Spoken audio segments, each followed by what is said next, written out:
صوبہ پنجاب میں واقع لاہور پاکستان کا دوسرا بڑا شہر ہے۔ یہ پاکستان کے قدیم شہر کے طور پر بھی قابل احترام ہے۔ سلطنت لاہور شروع سے ہی کئی حملہ آوروں کا نشانہ بنی رہی ہے اور پھر اسے کئی حکمرانوں نے ترقی دی۔ کسی نے بھی شہر کی تعمیر و ترقی میں اس طرح حصہ ادا نہیں کیا جس طرح مغلوں نے اس تاریخی خطہ زمین کی در و دیوار تعمیر کی۔ اس در و دیوار کے بیچ وقوع پذیر یہ شہر لاہور کہلاتا ہے۔ اس شہر میں داخل ہونے کے لیے 13 دروازے ہیں۔ یہاں کے رہائشی اسے اندرون شہر بھی کہتے ہیں۔ لاہور کے 13 دروازوں کے نام یہ ہیں: دہلی دروازہ، اکبری دروازہ، موچی دروازہ، شاہ عالمی دروازہ، لوہاری دروازہ، موری دروازہ، بھاٹی دروازہ، ٹکسالی دروازہ، روشنائی دروازہ، مستی دروازہ، کشمیری دروازہ، شیرانوالا دروازہ اور یکی دروازہ۔ ان میں سے 6 دروازے یعنی بھاٹی، دہلی، کشمیری، لاہوری، روشنائی اور شیرانوالا سلامت ہیں۔ باقی 7 دروازے بالکل تباہ ہو گئے اور دوبارہ نہیں بنائے گئے۔ 70% جو ذمہ داری ہے یا 70% جو کازز ہیں وہ مین میڈ ہیں، لوگوں کے پیدا کیے ہوئے ہیں۔ نیچرل ڈیزاسٹر سے 30% نقصان ہوتا ہے، 70% نقصان جو ہے وہ لوگوں کی وجہ سے ہو رہا ہے جن کو ان کی اہمیت کا اندازہ نہیں ہے۔ اکبری دروازہ، اس دروازے کو بادشاہ وقت محمد جلال الدین اکبر نے اپنے نام سے منسوب کیا۔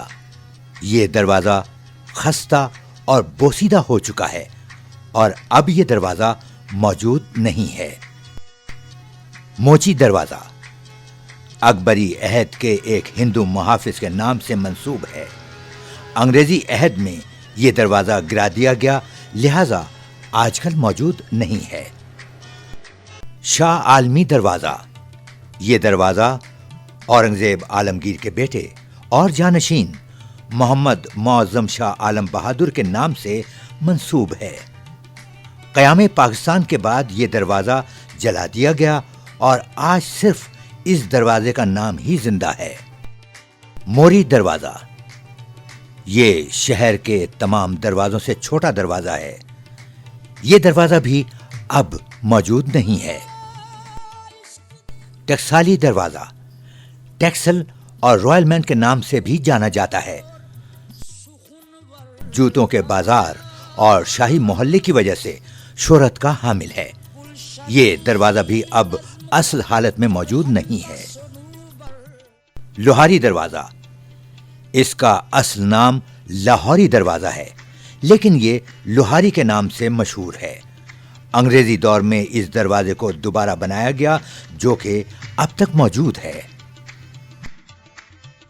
یکی دروازہ، یہ دروازہ ایک محافظ زکی کے نام پر تھا جو کہ بعد میں یکی کے نام میں تبدیل ہو گیا۔ اب یہ دروازہ بھی موجود نہیں ہے۔ شیرانوالا دروازہ، اس دروازے کو مہاراجہ رنجیت سنگھ نے تعمیر کروایا۔ تعمیر کے بعد 2 شیروں کے پنجرے اس دروازے میں رکھے گئے۔ اسی وجہ سے اس دروازے کا نام شیرانوالا مشہور ہوا۔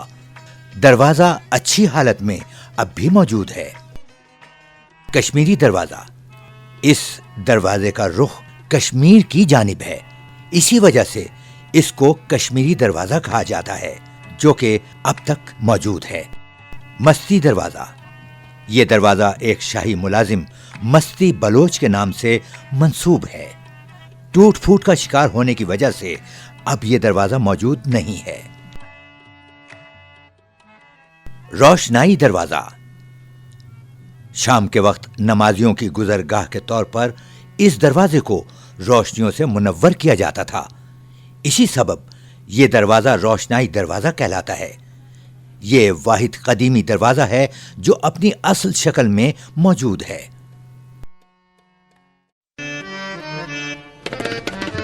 دہلی دروازہ، یہ دروازہ مشرقی سمت میں دہلی شہر کی طرف ہے، اسی لیے اس کو دہلی دروازہ کہتے ہیں۔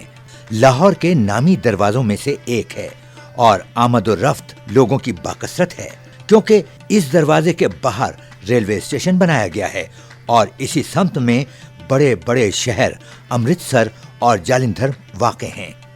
اس دروازے کی پرانی عمارت اکبری انگریزی عہد تک موجود تھی، مگر نہایت بوسیدہ اور خراب، اور دروازہ پست و زمیندوز ہو چکا تھا، یہاں تک کہ ہاتھی کا گزرنا بھی محال تھا۔ انگریزی حکومت نے اسی تکلیف سے بچنے کے لیے دروازے کو گرا دیا اور پھر محمد سلطان ٹھیکیدار کی معاونت میں حالیہ عمارت بنوائی گئی۔ یہ دروازہ نہایت مضبوط بنایا گیا۔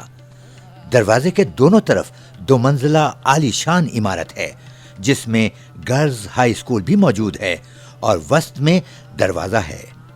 World city of Lahore authority نے اندرون شہر کی مرمت و بحالی پروگرام کے تحت دہلی دروازے کی مرمت و بحالی کا کام سر انجام دیا، جس کے تحت اس دروازے میں چھوٹی اینٹ اور چونے کے کام سے عمارت کو مضبوط بنایا گیا ہے اور دروازوں میں موجود دراروں کی بھرائی کی گئی ہے۔ آپ نے دہلی گیٹ کے بارے میں بات کی تھی۔ دہلی گیٹ کے بارے میں ایک تو لوگوں کے بارے میں آئی ڈونٹ نو کہ کیسے پرسیپشن ہے کہ جی دہلی تک ایک ٹنل جاتا تھا، اس زمانے میں یہ پاسبل نہیں تھا، ایون آج بھی یہ پاسبل نہیں ہے، لیکن صرف یہ تھا کہ چونکہ دہلی کی طرف اس کا ڈائریکشن تھی تو دیٹس وائی اس کو دہلی گیٹ کہا جاتا تھا۔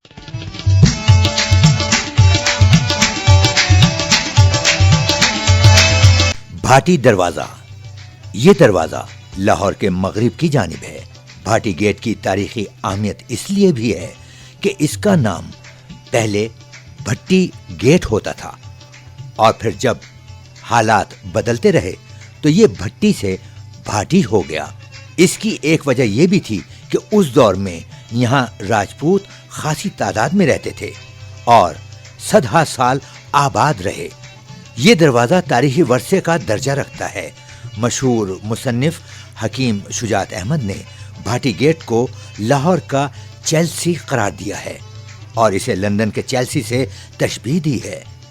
اس گیٹ میں بہت نامور شخصیات نے سکونت اختیار کی اور علامہ اقبال بھی کافی عرصے یہاں رہائش پذیر رہے۔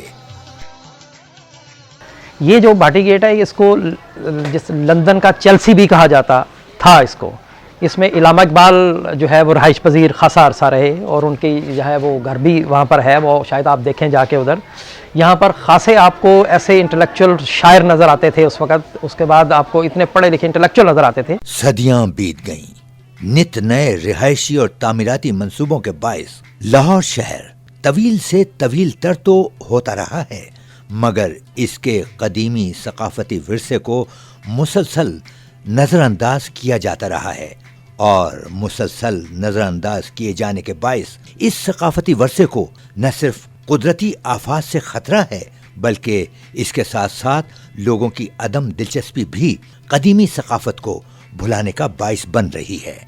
جو قومیں تاریخ کو فراموش کر دیتی ہیں، تاریخ بھی ان کو فراموش کر دیتی ہے۔ وہ ہے جب تک عوام اس کا ساتھ نہیں دے گی نا گورنمنٹ کا، تو تب تک کسی بھی مانومنٹ کو بچانا یا کسی بھی شعبے میں کام کرنا بہت مشکل ہو جاتا ہے۔